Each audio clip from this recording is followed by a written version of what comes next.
नमस्कार दोस्तों, मैं हूं प्रतीक। स्वागत है आप सभी का मेरे चैनल पर। चैनल के रिसेंट वीडियो में आप सभी ने टोयोटा इनोवा हाई क्रॉस का एक काफी भयानक एक्सीडेंट देखा होगा। चैनल पर ही नहीं बल्कि इंडिया के कई सारे न्यूज चैनल्स पे और सारे ग्रुप्स में इस एक्सीडेंट को शेयर किया जा रहा है, क्योंकि ये एक्सीडेंट इतना ज्यादा दर्दनाक और भयानक था कि इसने सभी को अंदर से हिला कर रख दिया।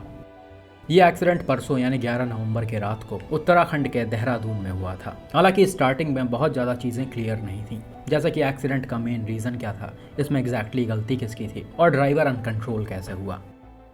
लेकिन फिर भी इनिशियल रिपोर्ट्स को देखते हुए और गाड़ी के फोटोज और वीडियोस को देखते हुए ये काफ़ी अच्छे से समझ में आ रहा था कि इस गाड़ी को एक्सीडेंट के समय काफ़ी ज़्यादा हाई स्पीड में ड्राइव किया जा रहा था, तभी इसका ऐसा सिचुएशन क्रिएट हुआ है। और जब मैंने ये एक्सीडेंट शेयर किया तो वहाँ के कई सारे लोकल्स ने मुझे कांटेक्ट भी किया और एक्सीडेंट के पीछे की रियलिटी बताई। ये गाड़ी बिल्कुल ब्रांड न्यू है, आप देख सकते हैं इस पे नंबर वगैरह भी नहीं पड़ा हुआ है और इसे अभी धनतेरस के दिन ही खरीदा गया था। तो जिस लड़के ने ये गाड़ी खरीदी थी या जिस लड़के के फैमिली ने ये गाड़ी खरीदी थी, उस लड़के से उसके फ्रेंड्स पार्टी की डिमांड कर रहे थे। और इसी के बाद इनोवा से 7 स्टूडेंट्स, जिनकी एज वही 22-24 साल के बीच में रही होगी, वो पार्टी करने के लिए झारखंड गए हुए थे। और रात के समय जब पार्टी खत्म हो गई तो ये सभी वापस अपने घर की तरफ लौट रहे थे।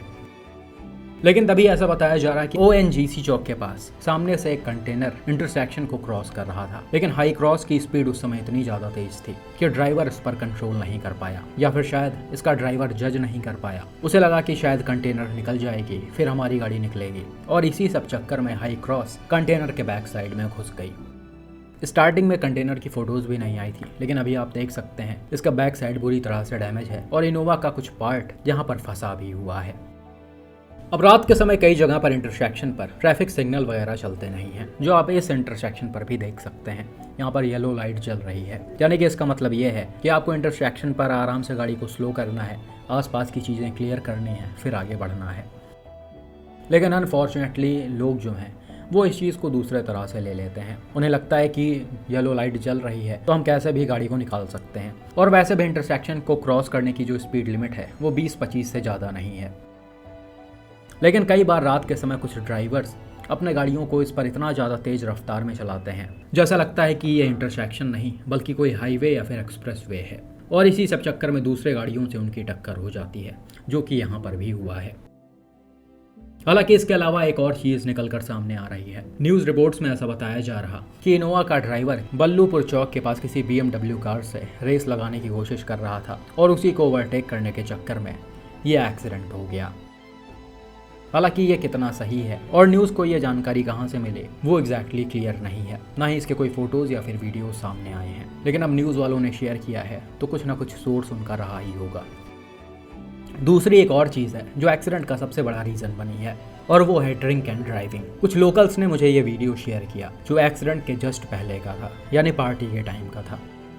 इसमें क्लियरली ये जो स्टूडेंट्स हैं वो सभी ड्रिंक कर रहे थे। हालांकि मैं इस चीज़ को कंफर्म नहीं कर रहा कि गाड़ी चला रहा ड्राइवर भी ड्रिंक कर रहा था, लेकिन भाई आपने कई बार देखा होगा पार्टी में ऐसे ड्रिंक व्रिंक करने के बाद लोगों की सोचने समझने की जो क्षमता है वो खत्म हो जाती है। और जैसा कि न्यूज़ में बताया जा रहा है कि इनोवा का ड्राइवर BMW कार से रेस लगाने की कोशिश कर रहा था या फिर उसे ओवरटेक कर रहा था, तो उस टाइम ये बहुत ही नॉर्मल होता है। लोगों को समझ में नहीं आता कि वो क्या करने जा रहे हैं। फिर गाड़ी चाहे 150 चले 200 चले उससे फ़र्क नहीं पड़ता है, क्योंकि उनको आगे की चीज़ें दिखती ही नहीं है कि हमारी गाड़ी कहीं लड़ जाएगी तो हमारा क्या हाल होगा, या हमारे गाड़ी की वजह से किसी दूसरे को नुकसान हो जाएगा। कुछ भी समझ में नहीं आता है।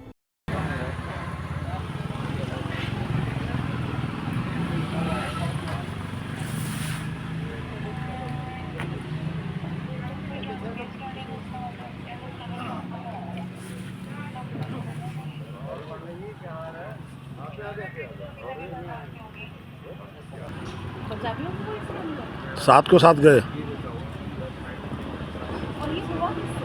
तो ये सारे रीजंस हैं इस भयानक एक्सीडेंट के, जो न्यूज़ में भी आपको मिल जाएंगे और कई सारे ग्रुप्स में भी वीडियोस शेयर किए गए हैं।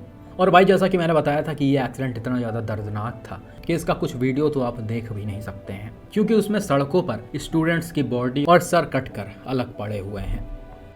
तो भाई कुल मिलाकर यहाँ पर जो भी हुआ वो बहुत बुरा हुआ है, और आप सभी से रिक्वेस्ट है कि ऐसा एक्सीडेंट्स को देखकर समझने की कोशिश करें, और कम से कम अपने बारे में नहीं तो अपने फैमिली के बारे में सोचें। आपके ना रहने के बाद उनका क्या हाल होता है। और कई बार भाई ऐसे एग्रेसिव ड्राइविंग में लोग खुद का तो नुकसान करवाते ही हैं, साथ में दूसरों के फैमिली को भी ख़त्म कर देते हैं। जो चीज़ आप रिसेंटली मुंबई में हुए इस एक्सीडेंट को देखकर बहुत अच्छे से समझ सकते हैं।